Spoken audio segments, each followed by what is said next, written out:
I went to summer camp several times when I was a Boy Scout, and it was usually pretty fun, especially the parts of the day where we could do whatever we wanted. Nobody was really interested in earning new merit badges, unless it was something cool like wakeboarding. All we really cared about was spending time in the woods and swimming in the springs to escape the heat. It was a good time just being away from home and our parents for a week, and the only thing missing for a scout was a girl to flirt with. At first I thought I would go to summer camp every year if I could. However, things changed when I was 14. After that trip I left my troop and never went camping again. It was the 4th day of summer camp, right in the middle of everything. As far as responsibilities went, it was an easy day for me and my friends. There were 4 of us. We ran around the main common area of the camp, used our allowances to each buy a souvenir knife at the camp store, drank some yoo-hoos and threw some tomahawks around between activities. Eventually 2 of us decided we were tired and sweaty and just wanted to sit in our tents and wait for dinner. But my close friend Joshua and I wanted to keep going. There was a network of trails that wound through all the different camps. We had already taken the path to the springs, so Josh and I wanted to explore a bit more. There were 2 of us, so we both carried full water bottles and snacks in our bags, along with knives and rope, a map and a compass. And I had a small first aid kit, so we thought we were prepared for anything we might encounter out there. We didn't plan on going far either, since we had to be back in less than 3 hours for dinner. We left our troop's campsite with plenty of daylight and headed towards a mosquito-infested area of the woods. The canopy provided us with pretty good shade. The air was humid and stuffy. We wanted to see what it was like further out, but all we found was that the trees were a bit taller. It wasn't long before we started chatting over the buzz of the afternoon insects, the kind of bonding you'd expect between 2 14-year-old boys in the woods. We mostly talked about girls and which ones we thought were ugly, and so on. I admit none of it was very classy. We jokingly suggested we could walk far enough to find our way to the Girl Scout section of the camp, which did exist but was well separated from our area. That's when our surroundings inexplicably started to change. Suddenly a wind came up, blowing away the warm, muggy air and replacing it with a cool, dry breeze. At first this was a huge relief for Josh and me, who had been sweating for hours even in the shade. It also seemed to drive away all the mosquitoes and gnats, which was a welcome bonus. But barely a moment later, the woods darkened quickly, and the sky above us, between the branches of the canopy, changed from vibrant blue to a pale gray. "Hey Josh," I said worriedly. "I think it's going to rain." "Don't say that," he agreed. "More like we're about to walk into a thunderstorm," I suggested. "Should we turn back?" "No," Joshua replied confidently, looking at his compass. "The trail we're on loops back towards camp. We're heading north now, which means we're right in the middle. We might as well keep going." "All right then. Fine," I said. Josh seemed pretty confident in his navigation skills, so I let him make the call to continue. However, the threat of getting soaked to the bone dampened the mood, and as such a silence fell over the conversation. We walked on, listening for the approaching thunder and waiting to feel the first drops of rain on our heads, but they never came. The darkness around us only increased, but the rain never arrived. "Hey Josh," I said again, this time more concerned, "can you check the time? Man, I think we might have missed dinner." Josh looked at his watch. "No way, buddy. We've only been gone." And then suddenly, Joshua trailed off and stopped abruptly. "What's wrong, man?" I asked. "My watch is dead," he said seriously. "How is that possible?" I thought you changed the battery before we came to camp." Joshua shushed me and started looking around. "Do you hear that?" he whispered. I listened, but I heard nothing. In fact, I heard so much nothing that it filled me with dread. It was absolute silence, not a single sound in the surrounding forest. It was an unnatural silence, devoid of cicadas or even flies. For a minute I listened deeper into the woods with my ears, hearing only silence, until finally I heard singing. Angelic singing. It was so soft and quiet it was barely audible, but unmistakably the voice of a beautiful woman. Just from the look Josh gave me at that moment, eyes wide and a smile spreading, I knew he'd heard it too. "Oh, it's the Girl Scouts," he exclaimed. Before I could even reply, he plunged into the woods following the sounds. "Wait, Josh. Stop." I started to follow him, but the moment I was 10 steps off the trail, I realized I couldn't see enough to continue. It was as if the sky had fallen, the darkness like midnight, extinguishing the daylight in just a moment. A deep sense of dread filled my body, urging me to turn back. I backed up the 10 steps I had taken, without even turning around, until I felt the smoothness of the path under my shoe again. At that point, all I could hear was my own breathing and heartbeat, and the singing of whoever was in the woods growing louder and closer. But something was wrong. The sound was no longer coming from a single direction. Somehow it surrounded me, closing in. It was too much to bear, and I felt it exerting physical pressure on my body. I tried to cover my ears, but it was useless. It all merged into a single piercing shriek. Finally, I heard a scream.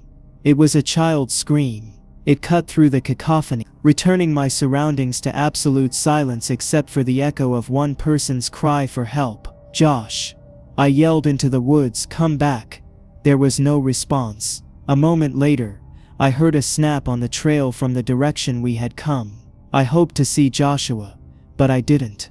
There was no human figure around the next bend in the trail, only the shape of a tall woman, but composed of no flesh or bone at all, just an ominous light. As I contemplated whatever spirit it might be, it suddenly rushed towards me. What I did next was pure instinct. I abandoned Joshua and ran blindly down the path as fast as my body could carry me. I didn't stop until I got back to camp and collapsed on the ground. When I looked up, I saw that everything was different. The sun was shining, the woods were alive with birds and insects, and all my friends came over to see what was wrong with me, why I was so agitated and nervous. I couldn't get a word out for hours. When I was finally able to tell the scout leaders what had happened, they didn't believe me. They sent out a search party to find Joshua, but they couldn't find a single trace of him. Even the police could never locate him. He just vanished. Suspicion eventually fell on me because the story I told was so unbelievable. So to avoid being committed to a mental institution, I changed my official story to say that I lost track of him when we separated to pee on different trees, and then I turned around for a minute, and he was gone. And in my worry and panic, I thought I saw something that wasn't there. But it's all lies because I know what happened. But in the years since, nobody has believed me.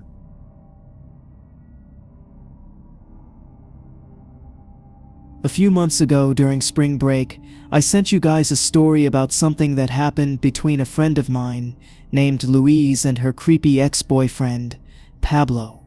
Well, there's a part 2 to that story. It was around 5 a.m. at our usual friend group hangout spot.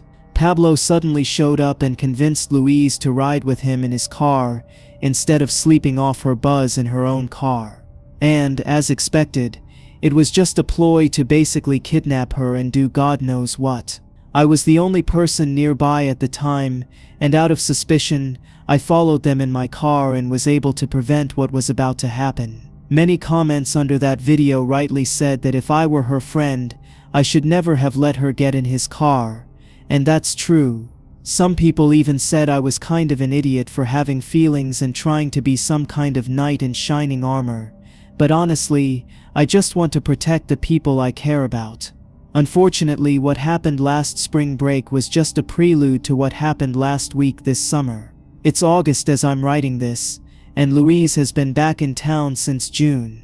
Nobody had seen Pablo, her clingy and mentally unstable ex-boyfriend, since the attempted kidnapping. The owner of the place we frequent made it clear to everyone that Pablo was banned from the premises, which made Louise feel a bit safer. However, when someone is seriously obsessed, and when that obsession combines with substance abuse, sometimes they'll find any way to push the boundaries and eventually cross them. This is the case with Pablo. All summer, nobody even mentioned his name until recently.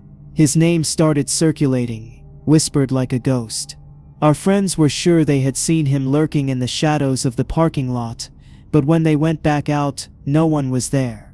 I had a feeling something was wrong, but I didn't fully trust my instincts. A few nights ago we were hanging out at the bar after closing time, 4 or 5 of us in total, including the owner.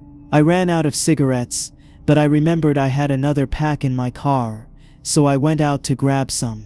As per the after-hours protocol, the door was locked behind me until I returned. It was a little after 3 a.m. I recognized every car in the parking lot as belonging to my friends, so I was pretty sure everything was safe. I got to my car and opened the door to reach for the pack of cigarettes in the cup holder, but as I leaned in I felt someone push me. Quickly, I jumped out of my car and looked back at the person who pushed me. To my astonishment, it was Pablo, looking more strung out and addicted than ever. He was standing in front of me, having cornered me against the car door. "Hey idiot. Long time no see, huh?" he sneered. "You were inside with Louise, I assume. Getting cozy with her." He gestured towards the bar where Louise was also parked. "Oh, let me guess, you see her out here in the parking lot, coming to grab some condoms."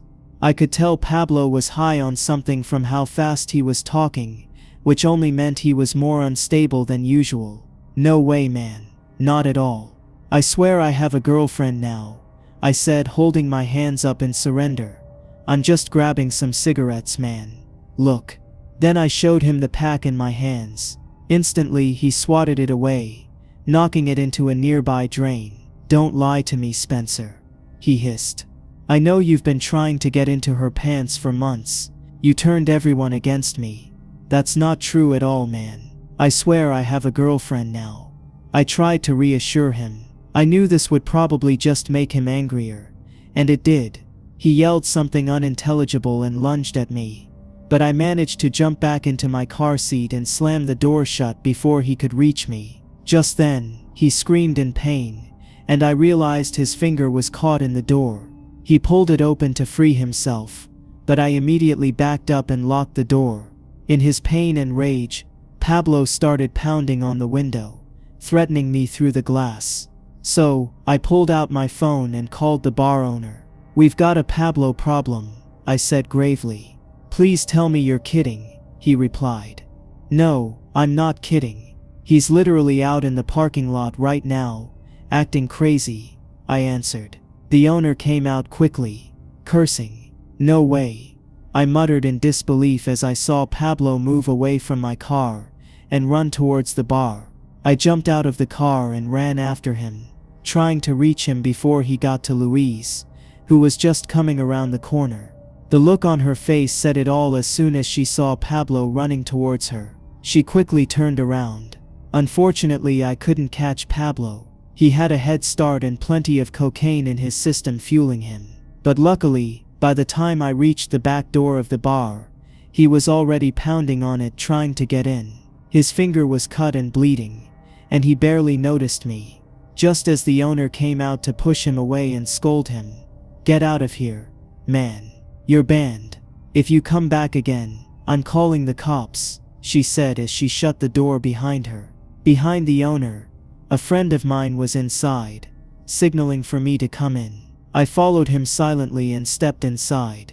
The last thing I saw was Pablo running off, nose bleeding, before the door closed. I can't blame Louise for being pretty shaken up by the whole situation. I mean, imagine going outside to sleep in your car, and the first thing you see is some crazy person obsessed with you running straight at you. Over time, Pablo's appearances haven't stopped. Every time someone walks alone across the parking lot late at night when it's dark, he's always lurking just out of sight, escaping as soon as he's noticed. My friends don't let Louise walk to her car alone anymore, and she's been spending more time at home. I think this is getting ridiculous, honestly. It's time for harassment charges or a restraining order, or maybe it's time we all get 100% real and actually stop this guy when he crosses the line, because clearly a broken nose and a head full of drugs weren't enough of a warning. But I don't know. Maybe I'm just talking.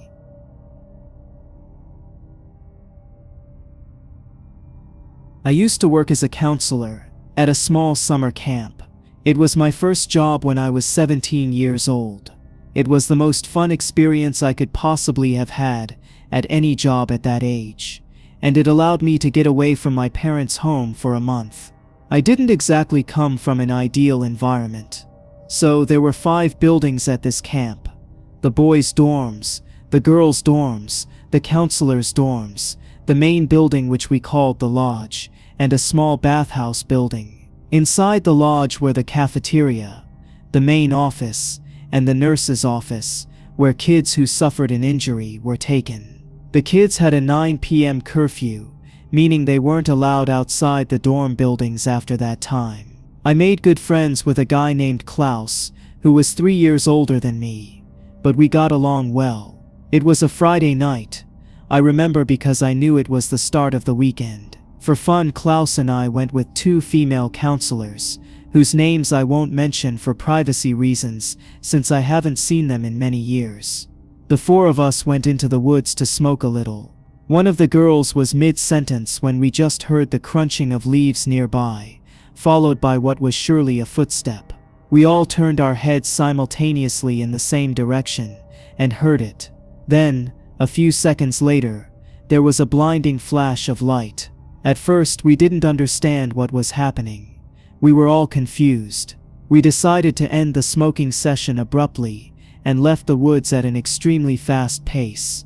Back at camp, we immediately felt much safer, but we became paranoid, thinking we were being watched by one of the camp directors, and that the flash was a photo being taken of us. We would surely be fired if we were caught smoking marijuana. So, we all ran back to our respective dorm buildings in a state of paranoia. But when I smoke marijuana, I get extremely paranoid and overanalyze everything. So, while lying in my bed, this was eating me up inside. I wondered if it really was a camera flash and who had taken that photo. I couldn't stand it anymore. I had to go to the lodge and see if any supervisor was still working and tell the truth. Every counselor had a key to the building, so I unlocked the door leading to the cafeteria area, and the door slammed shut behind me. As I entered the dark and empty building, the only light came from the hallway I would walk down to get to the main office, hoping someone was still working. You might think I was crazy for doing this, but I'm not exaggerating when I say I get paranoid, and I really couldn't afford to lose this job over something that wasn't even my idea. But I wanted to find out if a supervisor had seen what we did. As I walked down the hallway towards the office, I quickly noticed the office light was off. Nobody was in the building. At that moment, I heard the familiar sound of the cafeteria exit door I had just come through closing again. Was I seen entering the building? Was I being followed? I hid behind the hallway wall, peeking around, waiting to see who would enter the hallway. But nobody did. However, it took longer than it should have for me to realize that something was peeking around the cafeteria door. It was a person's head. They were doing the exact same thing I was, looking in my direction. When I realized this, the sound didn't matter anymore. I ran as fast as I could to the nearest exit door, stomping hard on the wooden floor, and ran to the counselor's dorm, where 3 other counselors were still relaxing in the common area. One of them was Klaus. I told him, and only him, what I had just seen. I didn't know what to think other than that I was being followed. I think Klaus could tell I was a bit more paranoid due to the marijuana, so he told me to just go to my room and lock the door. He made sure the main entrance door to the building was locked because I probably scared him that night too. I stayed awake for a while, nervously thinking. There were so many unanswered questions from that night. The beds in each counselor's room were right next to a window with no blinds, so moonlight would stream in on clear nights, but not on this cloudy evening. It was just pure darkness. But after several hours in bed, my room filled with light. But it wasn't normal light. It was a flash. There was no thunder, not even rain. I looked out the window and saw only the silhouette of a person outside. When they noticed me, I saw their hand wave at me. That was the last straw. I left my room, calling for Klaus. He was already asleep by then, so I knocked on his door until he opened it. I told him the man who had followed me was at my window, So, he went with me to check, but as expected, he was already gone. Klaus asked me if I was still feeling the effects of the marijuana. I told him that wasn't the case at all. Hours had passed. I asked him if we should call the police or something. He said no. He told me I should sleep on the floor of his room with my blankets, if it would help me feel better. I think he wanted me to do that because he was scared too, just like me. Although I didn't understand why he didn't seem to be taking this seriously since he had also seen the initial figure in the woods with me. I slept in his room. I didn't want to sleep alone. I was way too scared. The next day I went to the main office to talk to one of the supervisors. She really didn't know what to do. She didn't call the police, but gave me permission to call them if anything else happened. But nothing else happened. At least not until the last day of work for the counselors. On that day the kids had already gone home, and it was the day we were supposed to pack up and leave. I woke up to find 4 photos taped to my window. An enlarged picture of me in the woods that night, with Klaus and the 2 girls. A second photo of me sleeping in my bed. A third photo of me entering the main lodge building that night, when we had been smoking, confirming I was watched and followed.